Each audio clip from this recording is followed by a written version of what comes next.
Weather, climate and adaptation of animals. Weather क्या होता है? वेदर एक एरिया का टेम्परेचर, ह्यूमिडिटी, रेनफॉल, कब सनराइज होता है, कब सन सेट होता है, कब मून राइज होता है, कब मून सेट होता है, ये सब चीज़ से रिलेटेड होता है। तो वेदर का बहुत सारा एलिमेंट्स है। तो बेसिकली वेदर क्या हुआ? ये सारा condition of an area, these conditions of an area over a short period of time. Weather जैसे हम लोगों को पता है बहुत जल्दी जल्दी बदल जाता है। अभी धूप है, हो सकता है 10-15 मिनट के बाद बारिश शुरू हो जाए, क्योंकि वेदर चेंज काफ़ी जल्दी होता है। तो वेदर का काफ़ी सारा एलिमेंट्स है, जैसा यहाँ दिख रहा है। The day to day conditions of the atmosphere at a certain place with respect to temperature, wind, speed, humidity, rainfall, sunshine, loads, clouds, etc. is called the weather of that place. एक जगह में ये सारा conditions कैसा है उसके ऊपर determine होता है वेदर कैसा है, और ये जो सारा कंडीशंस है इनको बोलते हैं एलिमेंट्स ऑफ वेदर। जैसे धूप निकला है तो कड़ा धूप है कि उतना स्ट्रांग नहीं है, सनराइज कब हो रहा है, सनसेट कब हो रहा है, सनसेट जल्दी हो जाएगा तो वेदर कूल हो जाएगा, इस तरह से चेंज होते रहता है। अर्थ में लाइफ क्यों एग्जिस्ट करता है, इसके लिए जो पॉइंट्स, इसका जो पॉइंट्स है ये हम लोगों को ऑलरेडी पता है। जैसे अर्थ सन से करेक्ट डिस्टेंस पे है, तो इससे ना उसको बहुत ज़्यादा धूप मिलता है ना कम धूप मिलता है। The distance of earth from the sun is sufficient enough to keep the temperature on the earth surface at an average of 30 degree Celsius. Almost earth का एवरेज टेम्परेचर 30 डिग्री है, जो कि ना ज़्यादा है ना कम है, तो अर्थ में लाइफ पॉसिबल है। दूसरा रीज़न ये है कि अर्थ में कार्बन डाइऑक्साइड गैस है और वाटर वेपर। तो कार्बन डाइऑक्साइड, वाटर वेपर, ये सब ग्रीन हाउस गैसेज होता है, मतलब ये हीट को ट्रैप कर लेता है। सुबह धूप है तो सुबह जो गैसेज है ये सारा वो हीट को ट्रैप कर ले रहा है। अब रात को जब धूप नहीं मिल रहा है तो क्योंकि ये हीट ट्रैप हो चुका था इसलिए अर्थ ठंडा नहीं हो रहा है, तो अर्थ वार्म रह रहा है, इस वजह से लाइफ पॉसिबल है। जैसे मून में क्या होता है, कोई एटमॉस्फियर नहीं है, तो दिन में जब वहाँ पर धूप पड़ रहा है जिस फेस में, वहाँ पर टेम्परेचर 200-300 हो जा रहा है, और जब धूप हट जाता है तो फिर टेम्परेचर एकदम -198, -200 हो जा रहा है। तो 24 आवर्स में इतना वेरिएशन हो जाता है। तो ऐसा होता तो अर्थ में लाइफ नहीं एग्जिस्ट करता, लेकिन अर्थ में एटमॉस्फेयर है बोलकर टेम्परेचर रेगुलेटेड रहता है। फिर ओजोन लेयर है जो हार्मफुल यूवी रेज को रिफ्लेक्ट कर देता है, अदरवाइज यूवी रेज ऑर्गेनिजम्स को किल कर देता, तो ये भी एक रीज़न हुआ। फोर्थ पॉइंट ये है कि earth's axis of rotation is tilted at an angle to the normal. मतलब ये सपोज अर्थ है, तो अर्थ का एक्सिस जो है ना वो स्लाइटली टिल्टेड है, सीधा लाइन नहीं है, ये सीधा लाइन है, तो ये थोड़ा सा टिल्टेड एक्सिस है, टेढ़ा। अर्थ इस एक्सिस के बराबर बराबर रोटेट होता है। तो टेढ़ा होने का क्या फायदा हुआ? टेढ़ा है एक्सिस बोलकर ही अर्थ में अलग अलग क्लाइमेट का वेरिएशन होता है, वेदर का। जैसे summer, cold, winter, rainy season, ये सब अलग अलग बदलते रहता है क्योंकि ये थोड़ा सा टेढ़ा है। तो these are the 4 reasons. Also हम लोगों को पता है लिक्विड वाटर एग्जिस्ट करता है, इस वजह से भी अर्थ में लाइफ पॉसिबल है। So these are the various reasons which are responsible for existence of life on earth. Next topic is maximum and minimum temperature. बहुत इंपॉर्टेंट टॉपिक है। नाम से तो समझ में आएगा, मैक्सिमम टेम्परेचर मतलब एक दिन में टेम्परेचर कितना हाई होगा, और मिनिमम मतलब कितना कम होगा। टेम्परेचर हाई कब होता है? दोपहर के टाइम पे, क्योंकि सन ओवरहेड होता है, तो वो 12-1 बजे का टाइम में। और मिनिमम कब होता है? एकदम सुबह सुबह, क्योंकि सन सेट जब हो जाता है तो धीरे धीरे एटमॉस्फेयर कूल होने लगता है, तो एकदम सुबह सुबह का जो 3-4 बजे का टाइम है वो सबसे वहाँ उस टाइम पे मिनिमम टेम्परेचर आता है। मैक्सिमम कितना जाएगा, मिनिमम कितना जाएगा, ये कैसे मेजर होता है? एक थर्मोमीटर का नाम है मैक्सिमम मिनिमम थर्मोमीटर, उससे मेजर किया जाता है। कैसे होता है वो ये देखो, यहाँ पर लिखा है, उसी को हम डिस्क्राइब कर रहे हैं। तो मैक्सिमम मिनिमम टेम्परेचर में इस तरह का एक यू शेप का थर्मोमीटर होता है। यहाँ पर पूरे में वो स्केल बना हुआ रहता है, ये जो आधा मरकरी से वो भरा हुआ रहता है, ये दिख रहा है यहाँ पे, 2 बल्ब होता है, एक बल्ब में अल्कोहल भरा हुआ रहता है और एक बल्ब ऑलमोस्ट खाली होता है, वैक्यूम। तो ये बेसिक कंस्ट्रक्शन हो गया। फिर यहाँ पर एक स्प्रिंग सा अटैच्ड होता है, स्प्रिंग के साथ में एक मार्कर लगा हुआ रहता है। यहाँ भी एक स्प्रिंग अटैच्ड है, उसके साथ एक मार्कर है, और यहाँ पूरे में रीडिंग बना हुआ है, जैसे 40, 39, 38, इस तरह से पूरा रीडिंग रहता है। तो अब होता क्या है, जब दिन में बहुत ज़्यादा गर्मी हो रहा है तो यहाँ का जो अल्कोहल है ना वो एवापोरेट होने लगता है। तो यहाँ अल्कोहल भरा हुआ था, वो एवापोरेट होगा तो गैस बन के नीचे की तरफ आते जाएगा। तो उससे क्या होगा, जो ये नीचे जाएगा, ये जो मरकरी है वो मरकरी को पुश करेगा, क्योंकि वो बहुत ज़्यादा गैस फैलते जा रहा है, वहाँ पर जो लिक्विड है वो गैशियस बनते जा रहा है। तो सब कुछ नीचे की तरफ पुश हो रहा है, जिसके वजह से ये मरकरी ऊपर की तरफ इस तरह से जाएगा और ये स्प्रिंग को धक्का देगा। तो जितना ज़्यादा यहाँ एक्सपैंड, जितना ज़्यादा गर्मी होगा उतना ज़्यादा अल्कोहल एक्सपैंड होगा, उतना ज़्यादा ये पुश करके स्प्रिंग जो है वो ऊपर की तरफ जाएगा। सपोज यहाँ पर 44 तक रीडिंग है, उससे ज़्यादा ही रहता है, अभी के लिए बता रहे हैं। तो ये स्लाइडर बढ़ बढ़ के, ये जो स्प्रिंग है ये बढ़ के यहाँ तक आ गया। तो इसका मतलब समझ में आ रहा है, और ये मार्कर भी फिर यहाँ आ जाएगा। तो इसका मतलब समझ में आया कि मैक्सिमम टेम्परेचर कितना हुआ, 39 डिग्री सेल्सियस हुआ उस दिन। फिर जब ठंडा होने लग गया, मौसम कूल होने लग गया, तो क्या होगा, अल्कोहल वापस से लिक्विड बन जाएगा, ये जो गैस था वो वापस लिक्विड बन जाएगा। तो प्रेशर यहाँ पर क्या होगा, डिक्रीज होते जाएगा। तो उसके वजह से ये मरकरी क्या होगा, वापस अब इस तरफ जाएगा, क्योंकि यहाँ का प्रेशर कम गया ना, तो यहाँ से प्रेशर बैलेंस करने के लिए ये धक्का देकर नीचे जा रहा है। तो ये स्प्रिंग का कुछ नहीं होगा, स्प्रिंग यहाँ आकर अटक गया, ये मरकरी ही बस नीचे की तरफ गिरने लगेगा। तो मरकरी अब किस तरफ जा रहा है, इस तरफ, क्योंकि इधर का प्रेशर कम गया। तो ये स्प्रिंग क्या होगा, ऊपर की तरफ जाने लगेगा। तो वहाँ पर जाकर वो मिनिमम टेम्परेचर दिखाएगा। इस तरह से मैक्सिमम टेम्परेचर के टाइम मरकरी इधर जाता है, मिनिमम टेम्परेचर दिखाने के लिए इधर जाता है। स्प्रिंग जहाँ भी रहता है वो मार्किंग वहाँ जाकर अटक जाता है।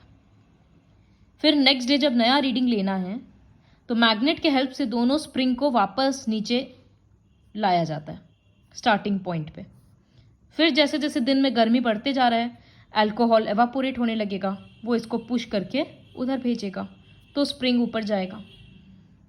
इस तरह से पता चलता है कि एक दिन में टेम्परेचर मैक्सिमम कितना गया और मिनिमम कितना गया। यही सब डेटा को फिर बाद में रिकॉर्ड किया जाता है। तो देखो यहाँ लिखा है कि 1 arm of the you tube records the maximum temperature. जैसे ये एक आर्म है तो ये मैक्सिमम टेम्परेचर रिकॉर्ड कर रहा है, और ये एक आर्म है जो मिनिमम टेम्परेचर रिकॉर्ड कर रहा है। दोनों आर्म के ऊपर इस तरह से एक एक बल्ब है, ये दिख रहा है। एक बल्ब में जो मिनिमम का रीडिंग लेता है उस वाले बल्ब में अल्कोहल रहता है, और जब वो एक्सपैंड होता है तो मरकरी को पुश करता है, जिसके वजह से जो मार्कर है वो भी पुश होकर ऊपर जाता है, उससे रीडिंग मिलता है। फिर जब ठंडा होने लगता है मौसम, वो वापस कंडेंस होकर लिक्विड बनता है, तो प्रेशर कम जाता है, जिसके वजह से मरकरी रिवर्स वे में पुश करने लगता है, तो मिनिमम का रीडिंग मिल जाता है। ये सब यहाँ लिखा हुआ है। मैक्सिमम मिनिमम का रिकॉर्डिंग मतलब ये सब क्यों पता करना होता है, इन सब का डेटा वेदर डिपार्टमेंट में रिकॉर्डेड रहता है। तो ऑलमोस्ट 30 ईयर्स का ये डेटा रहता है कि 30 साल से डेली का मैक्सिमम टेम्परेचर, मिनिमम टेम्परेचर, ये सब रिकॉर्ड किया जाता है। उसके बाद उसका एवरेज निकाला जाता है, तब पता चलता है कि 30 साल से ऑलमोस्ट वहाँ मैक्सिमम कितना गया है और मिनिमम कितना हुआ है। तब पता चलता है कि वहाँ का क्लाइमेट कैसा है। तो सोचो वेदर और क्लाइमेट में क्या डिफरेंस हुआ। वेदर मतलब एक जगह के बारे में इंफॉर्मेशन है, लेकिन वो शॉर्ट पीरियड के लिए होता है, हर 2 घंटा में 3 घंटा में वेदर बदल जा रहा है। लेकिन अगर एक जगह का क्लाइमेट का बात करते हैं तो इसका मतलब 10 साल, 15 साल या 20 साल से वहाँ का मौसम एवरेज उसी तरह का है, हमेशा वहाँ इसी तरह से गर्मी पड़ता है या हमेशा वहाँ इस मंथ में स्नोफॉल होता है, उस चीज़ को बोलते हैं क्लाइमेट। तो मैक्सिमम मिनिमम टेम्परेचर का कंसेप्ट समझ में आया। और एवरेज कब निकालते हैं? जब 30 साल या उससे ज़्यादा का डेटा रहता है। अगर अचानक से एवरेज देख रहे हैं कि एवरेज मैक्सिमम टेम्परेचर बहुत ज़्यादा बढ़ गया, इसका मतलब क्लाइमेट चेंज हो रहा है उस एरिया का। कभी कभी क्या रहता है, इस तरह से रहता है, 44 डिग्री मैक्सिमम है, पास में -1 लिखा है। इसका मतलब कि temperature, it means that the temperature on that day is 44 degrees Celsius and is 1 degree lower than the average maximum temperature.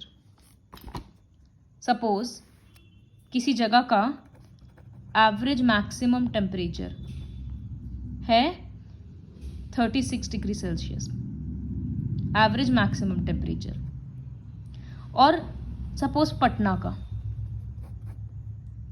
लेकिन उस दिन का 28 जून का मैक्सिमम टेम्परेचर है 38 डिग्री सेल्सियस, तो ब्रैकेट में रहेगा +2। तो इसका मतलब क्या है कि आज पटना का मैक्सिमम टेम्परेचर 38 तक जाएगा और वो एवरेज मैक्सिमम से 2 ज़्यादा है। उसी तरह से अगर मैक्सिमम 35 रहेगा तो ब्रैकेट में रहेगा -1। इसका मतलब आज का मैक्सिमम 35 जाएगा, लेकिन ऐसे एवरेज मैक्सिमम 36 रहता है, एक कम है। इस तरह से डिनोट किया जाता है। ये इस टेबल में लिखा है। उसके बाद आता है ह्यूमिडिटी। तो ह्यूमिडिटी क्या होता है? एटमॉस्फेयर कितना पानी होल्ड करके रखेगा, उसको ह्यूमिडिटी बोलते हैं। मेजर करने का यूनिट होता है ग्राम पर मीटर क्यूब। तो रिलेटिव ह्यूमिडिटी क्या होता है? रिलेटिव ह्यूमिडिटी मतलब एटमॉस्फेयर मैक्सिमम कितना वाटर वेपर होल्ड करके रख सकता है और अभी कितना कर रखा है। तो relative humidity is a measure of the amount of water vapour present in the air at a specific temperature compare to the maximum amount of water vapour air can hold at that temperature. जैसे एक example के तौर पे समझाएंगे अगर, तो suppose एक जगह का ह्यूमिडिटी 30 डिग्री सेल्सियस में, एक जगह का ह्यूमिडिटी है 40 ग्राम पर मीटर क्यूब। ठीक है, ये मैक्सिमम है, मतलब इससे ज़्यादा पानी वो नहीं ले सकता एटमॉस्फेयर। और प्रेजेंट ह्यूमिडिटी मतलब अभी ह्यूमिडिटी मेजर किया गया तो वो निकला 30 ग्राम पर मीटर क्यूब। तो रिलेटिव ह्यूमिडिटी कितना होगा?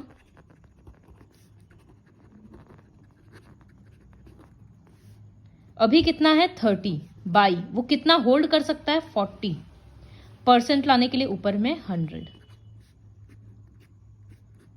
तो इसका मतलब ह्यूमिडिटी है 75%, 25 × 3। तो इस तरह से जनरली वेदर के ऐप वगैरह में रिलेटिव ह्यूमिडिटी दिखाया जाता है परसेंट के फॉर्म में। तो इसका क्या मतलब होता है कि एक टेम्परेचर पे अगर रिलेटिव ह्यूमिडिटी निकालना है तो वो कैसे निकलेगा? वो present humidity divided by maximum humidity into 100।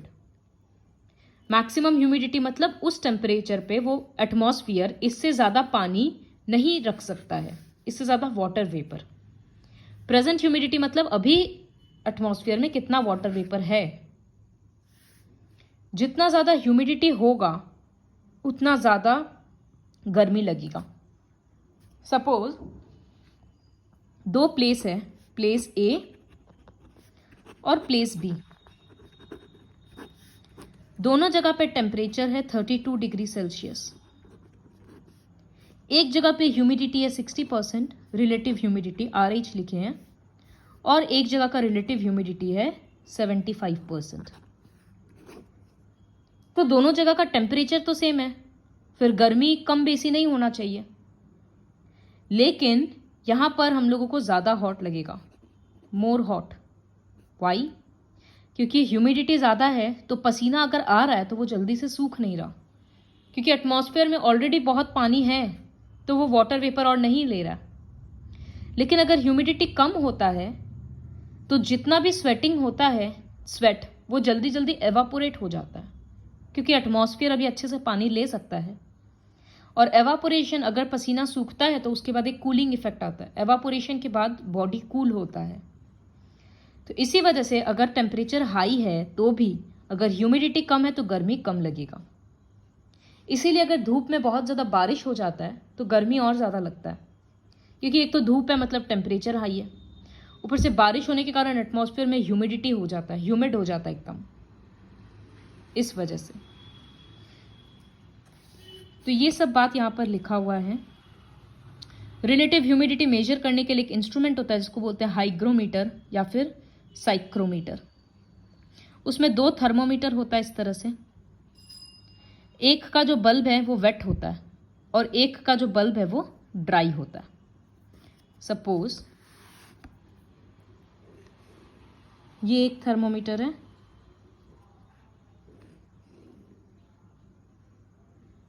और ये दूसरा थर्मोमीटर है। ये वेट बल्ब है, गीला है ये, और इसका बल्ब ड्राई है। तो अभी क्या होगा, जो बल्ब गीला है, एवापोरेशन से क्या होगा, इसका पानी एवापोरेट होगा गर्मी की वजह से। एवापोरेशन के बाद क्या होता है, कूल हो जाता है। तो इसका, इस थर्मोमीटर का टेम्परेचर क्या होगा, कम जाएगा। लेकिन ड्राई वाले में तो जितना टेम्परेचर एटमॉस्फेयर का है उतना ही दिखाएगा। तो दोनों में अलग अलग टेम्परेचर दिखा रहा है, फिर उससे एक फॉर्मूला के थ्रू रिलेटिव ह्यूमिडिटी निकाला जाता है।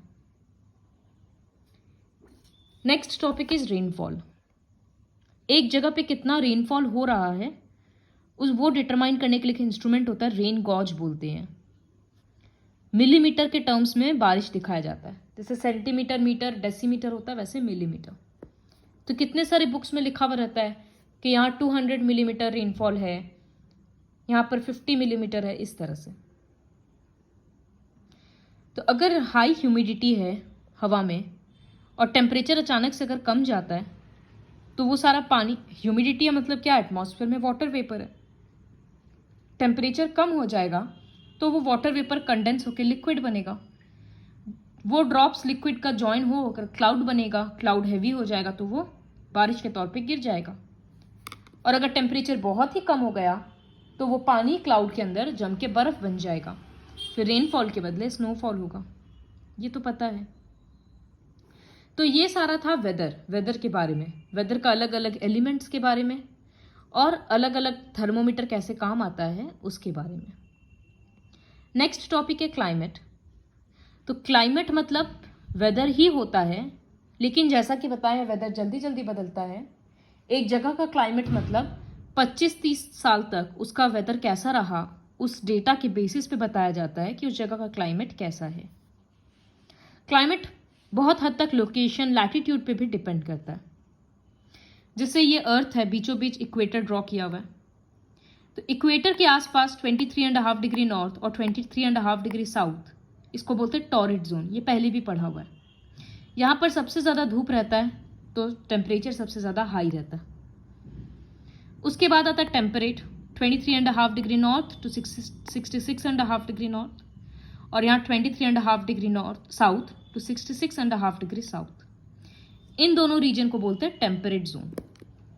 यहाँ पर एवरेज टेम्परेचर रहता है और उसके ऊपर बहुत ज़्यादा ठंड होता है क्योंकि धूप बहुत कम पड़ता है, तो उसको बोलते हैं फ्रिजिड जोन। और एकदम 90 डिग्री नॉर्थ 90 डिग्री साउथ तो पोलर रीजन हो गया। वहाँ 6 महीना के लिए धूप रहता है और फिर 6 महीना के लिए पूरा अंधेरा। तो समझ में आ रहा है कि लैटिट्यूड्स के ऊपर डिपेंड कर रहा है कि एक जगह का क्लाइमेट कैसा होता है।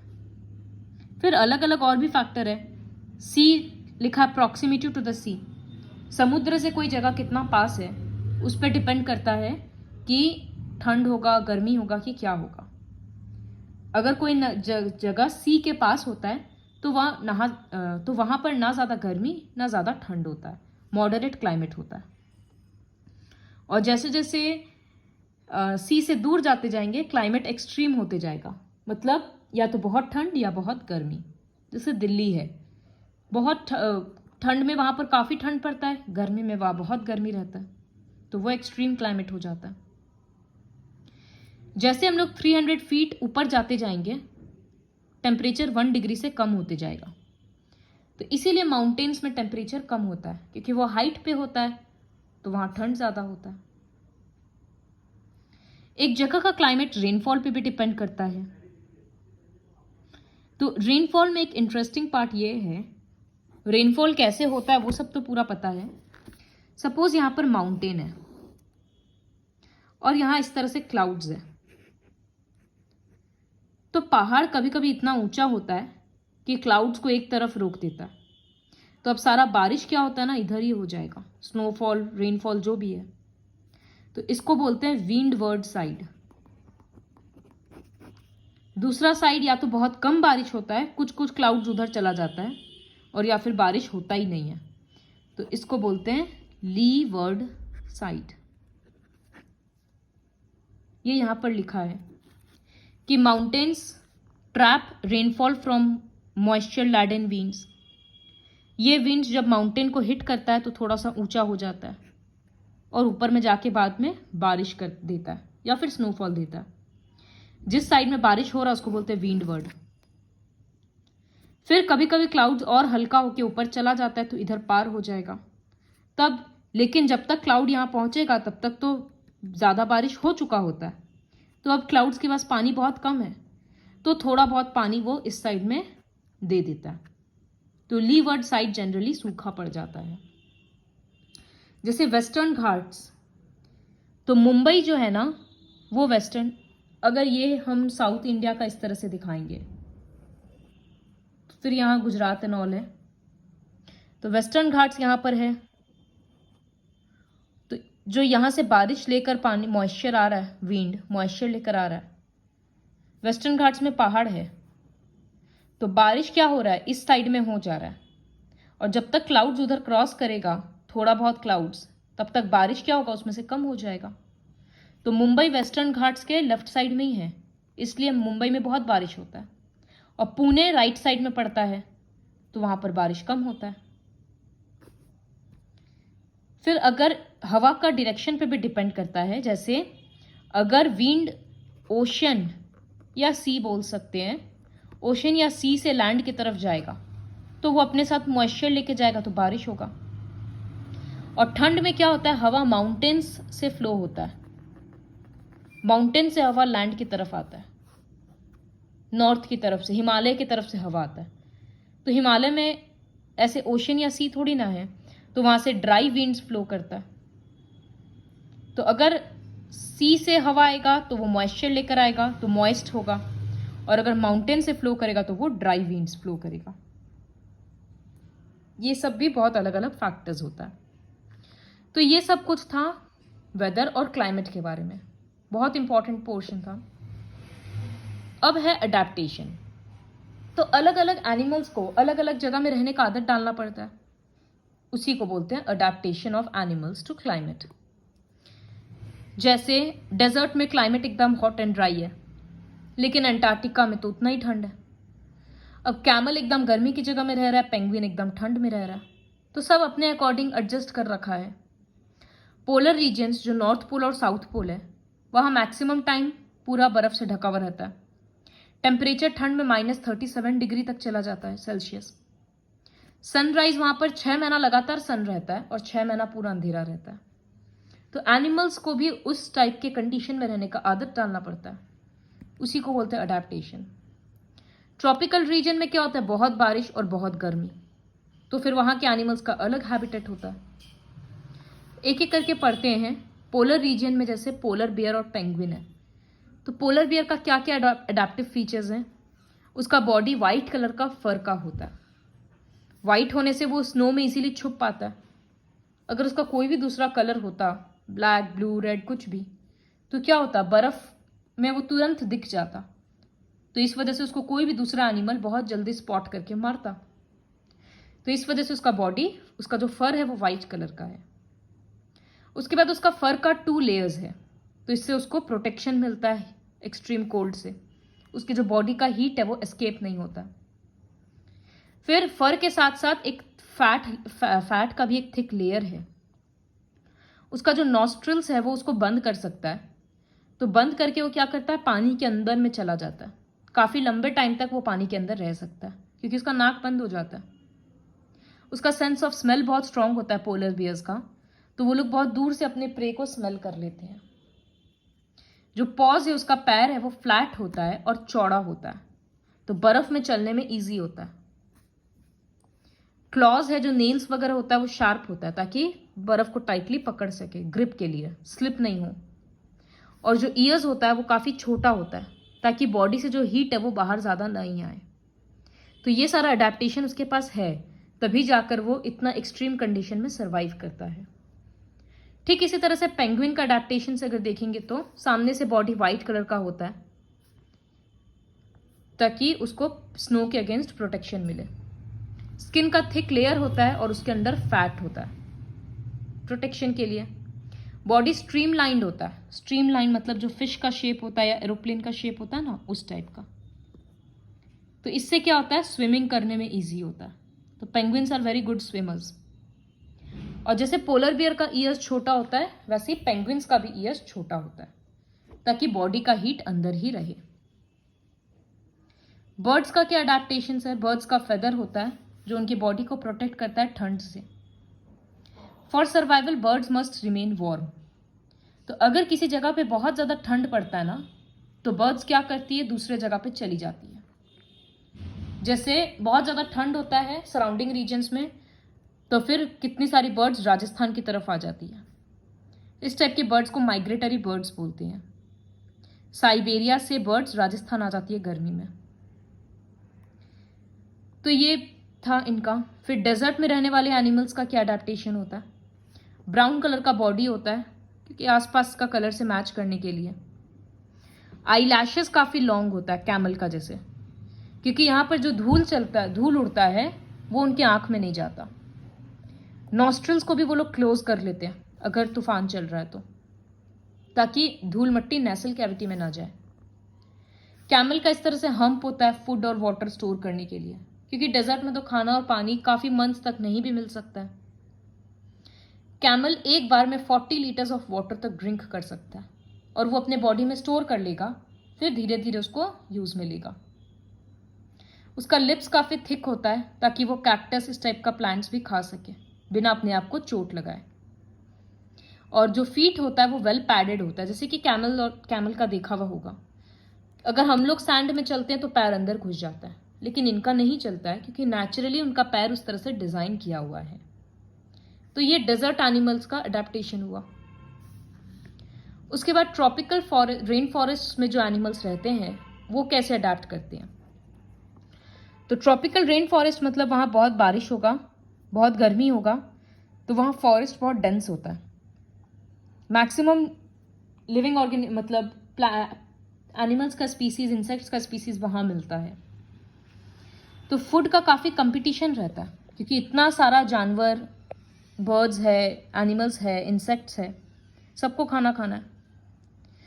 तो वो लोग क्या करते हैं, खाना जल्दी जल्दी कहीं पे स्टोर कर लेते हैं और बाद में धीरे धीरे खाते हैं।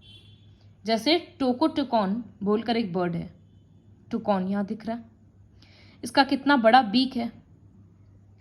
तो वो क्या करता है, जल्दी जल्दी फ्रूट्स को इस बीक से कैप्चर कर लेता है। The birds with small beaks are not able to reach the fruits on such branches. अगर बहुत ज़्यादा ऊंचा डाली है तो भी उसका बीक इतना लंबा है कि वो फ्रूट तोड़ लेता है। जिसका बीक छोटा होगा वो नहीं तोड़ पाता। तो ये उसका अडेप्टेशन हुआ।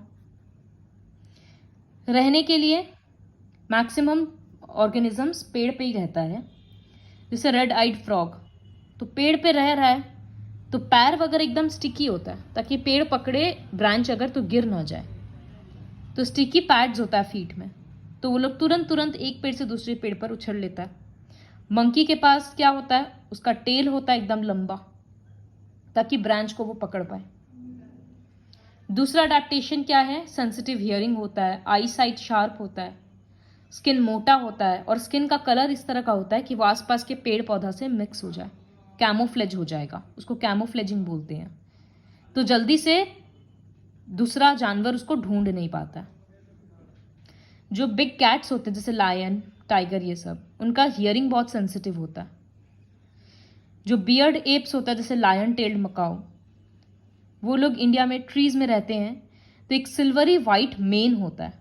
मेन मतलब इस तरह से पूरा पीछे नेक से लेकर लास्ट तक में एक टेल के जैसा होता है। तो इतना बड़ा बड़ा उनका पूंछ होता है, तो वो लोग तुरंत तुरंत एक डाल से दूसरे डाल में जंप करते हैं। एलिफेंट का क्या क्या अडेप्टेशन है? एक बिग ट्रंक है जिसको वो सामान पकड़ने के तौर पे भी यूज में लेता है, हैंड का भी काम करता है और वो उसके नोज का भी काम करता है। उसका जो टस्क है ये वाइट वाला, उससे वो बड़े बड़े चीज़ों को तोड़ देता है और तोड़ के फिर खाता है। It has large years which can hear very small sounds. इतना बड़ा बड़ा कान है तो सुनने में बहुत ईजी होता है इनको। और दूसरा बात कि इतना बड़ा कान है तो बॉडी का हीट बहुत एस्केप होता है, जिसकी वजह से इनको गर्मी कम लगता है। तो ये लोग हाई टेम्परेचर के एरिया में भी रह सकते हैं। अब जैसे पोलर बियर्स और पेंगुइन के केस में हीट को एस्केप नहीं करना था तो कान छोटा था। एलिफेंट को बॉडी ठंडा रखना है तो कान बड़ा बड़ा है। तो ये पूरा था अलग अलग एनिमल्स का अलग अलग अडेप्टेशंस के बारे में। And this is all about the chapter weather, climate and adaptation.